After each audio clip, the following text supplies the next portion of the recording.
धाकड़ खबर, बेखौफजुमा बेबाक अंदाज। धाकड़ खबर के न्यूज़ से मैं आपके साथ हूं अकरम रईस खान। ईवीएम को लेकर, जी हां, ईवीएम यानी इलेक्ट्रॉनिक वोटिंग मशीन को लेकर सुप्रीम कोर्ट के सिर्फ 2 जजों की बेंच ने, जी हां, ध्यान से सुनिए, थोड़ा गौर से सुनिए, ईवीएम यानी इलेक्ट्रॉनिक वोटिंग मशीन को लेकर सुप्रीम कोर्ट के सिर्फ 2 जजों की बेंच ने एक अर्जी को खारिज क्या कर दिया कि प्रधानमंत्री नरेंद्र मोदी फूले नहीं समा रहे हैं। लोगों से कह रहे हैं कि ईवीएम का बटन दबाने से पहले ताली बजाना या थाली बजाना, यही नहीं, ताली और थाली बजाते हुए बूथ तक जाना और इसका वीडियो भी सोशल मीडिया पर अपलोड करना। जिसके बाद लोग सवाल उठा रहे हैं कि ईवीएम को लेकर सिर्फ 2 जजों की एक बेंच ने एक अर्जी को खारिज क्या कर दिया तो प्रधानमंत्री नरेंद्र मोदी की खुशी का ठिकाना नहीं रहा। क्यों नहीं रहा? क्या इसके पीछे कोई संयोग है या प्रयोग किया जा रहा है? क्या दूसरे चरण के मतदान के दिन सुप्रीम कोर्ट से जिस तरीके का यह फैसला आया है उसके पीछे भी कोई बड़ी रणनीति है क्या? क्योंकि इसके अलावा अभी और भी बहुत सारी अर्जियां सुप्रीम कोर्ट में और हाई कोर्ट्स में पेंडिंग पड़ी हुई हैं। एक एक पहलू से आपको रूबरू कराने की कोशिश करेंगे, लेकिन सबसे पहले आपको चाल चरित्र और चेहरा दिखाते हैं अंजना ओम कश्यप का। मैं भाजपा के प्रवक्ता जी से पूछना चाहती हूँ कि अभी माननीय मोदी जी कह रहे थे कि महिलाओं का मंगलसूत्र चोरी होने से बचाना है। उनकी पत्नी यशोदा बहन जी का मंगलसूत्र कहाँ है? पर्सनल सवाल से बचिए आप लोग। मंगलसूत्र को लेकर उनका सवाल है कि कांग्रेस पार्टी सबके मंगलसूत्र ले लेगी, ये कहाँ से आया, ये उनका प्रश्न है।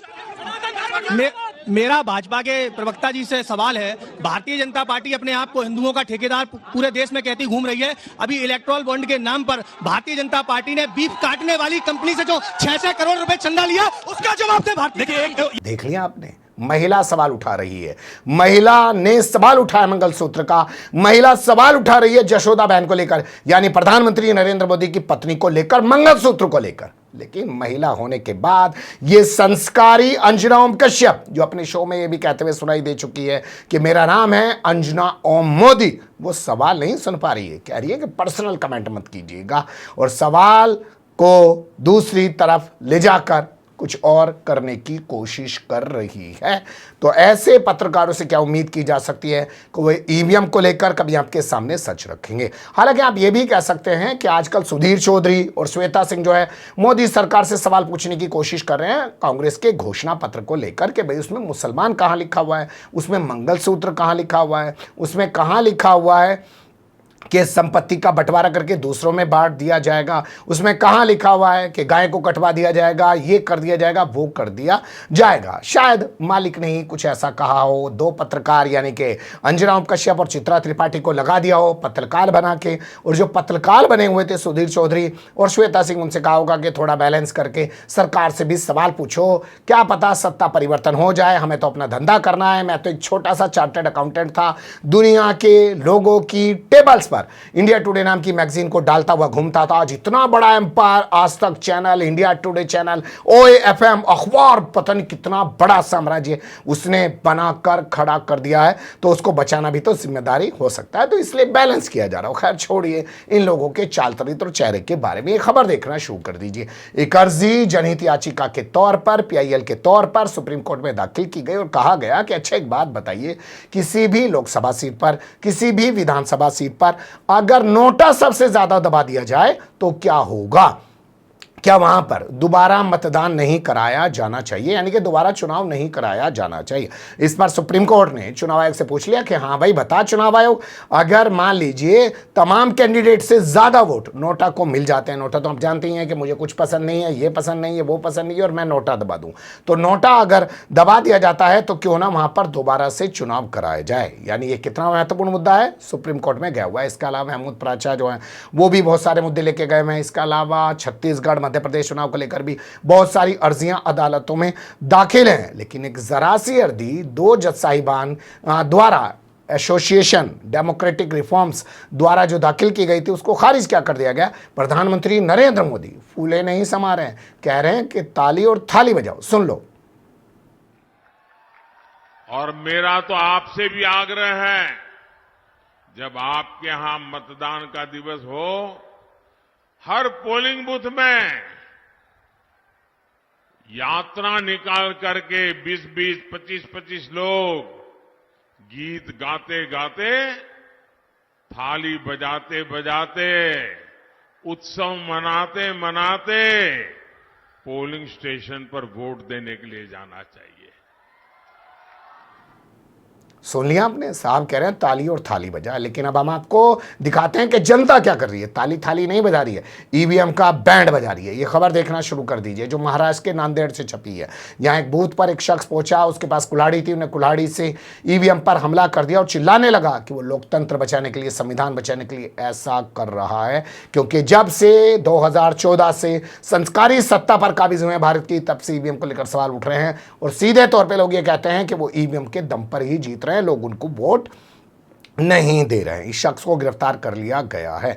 इसके अलावा कल ही दूसरे चरण के मतदान के दिन खबर आई कर्नाटक के चामराजनगर से। यहां पर भी ईवीएम को लेकर बवाल हो गया। दो पक्षों में काफी कहा सुनिए, कुछ लोग तैयार थे ईवीएम से वोट देने के लिए, कुछ लोग विरोध कर रहे थे कि ईवीएम से वोट नहीं देना चाहिए, बटन कोई भी दबाएंगे बीजेपी को ही वोट जाएगा। वहां पर भी हंगामा देखने को मिला है। उससे पहले चरण के दौरान आपने देखा होगा किस तरीके से मणिपुर में और कई राज्यों में ईवीएम को लेकर बवाल हुआ। लेकिन सबसे दिलचस्प तस्वीर सामने आई हरिद्वार से, जो उत्तराखंड का एक जिला है, वहां का ज्वाला नगर एक बूथ है। वहां पर एक शख्स पहुंचा, उसने ईवीएम उठाई और तोड़ दिया ईवीएम को और उसे भी ऐसे ही पुलिस ने गिरफ्तार कर लिया। यानी कि नरेंद्र मोदी ताली थाली बजाने की बात कर रहे हैं, लेकिन लोग अब ताली थाली नहीं बजा रहे हैं, ईवीएम को ही ठिकाने लगा रहे हैं। 5 चरणों का मतदान अभी बाकी है।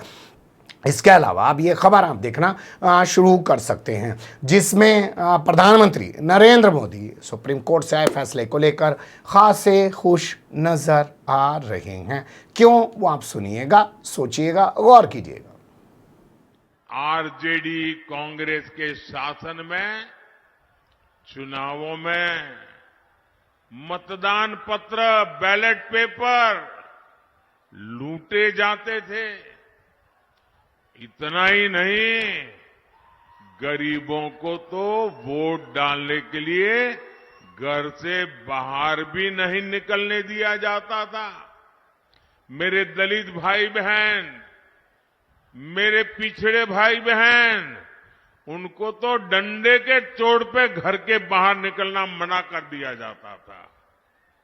अब जब गरीबों को, देश के ईमानदार मतदाता को ईवीएम की ताकत मिली है, तो ये जो चुनाव के दिन लूट चलाते थे, वोट हड़प करने के खेल खेलते थे, इन लोगों से बर्दाश्त नहीं हो रहा था।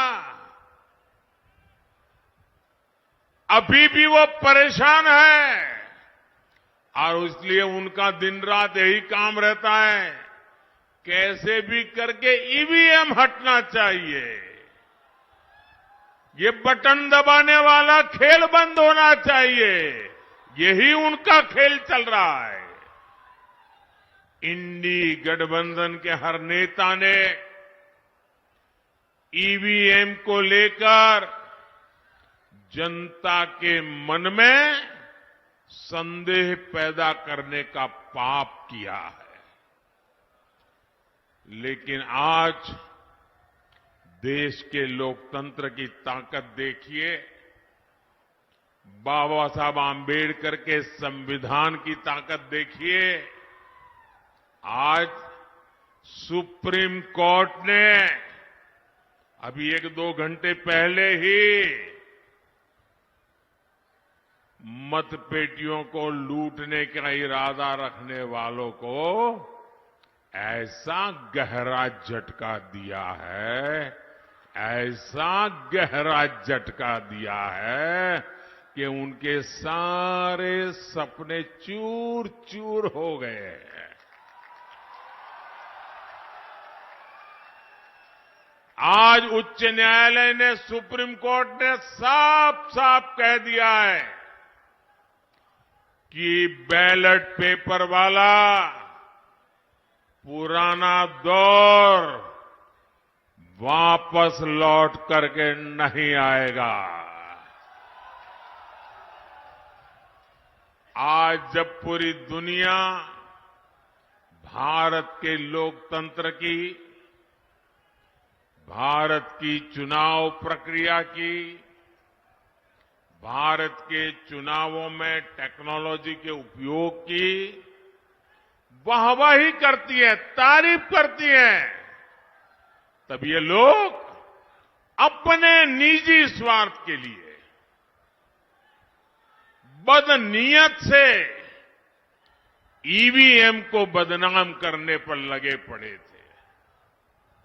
इन्होंने लोकतंत्र के साथ लगातार विश्वासघात करने की कोशिश की है, लेकिन आज इन्हीं लोगों को देश की सर्वोच्च अदालत ने, सुप्रीम कोर्ट ने ऐसा करारा तमाचा मारा है, ऐसा करारा तमाचा मारा है, ये अब मुंह ऊंची करके देख नहीं पाएंगे जी।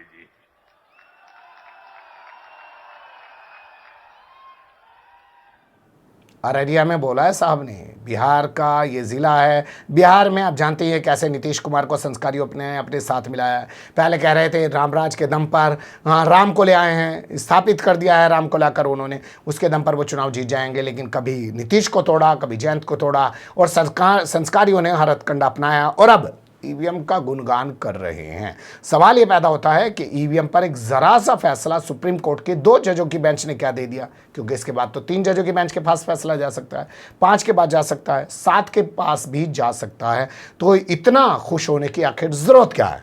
साफ दिखता है कि ईवीएम का ही असल में खेला चल रहा है और ईवीएम के दम पर ही फिर से शायद सत्ता हथियाने की कोशिश की जा रही है। कितनी कामयाबी मिल पाएगी 4 जून को साफ होगा, लेकिन ईवीएम पर जो सवाल उठ रहे हैं वो अभी बहुत ही मजबूती से खड़े हुए हैं। लोगों के जहन और दिल से वो चीज़ें हटी नहीं हैं।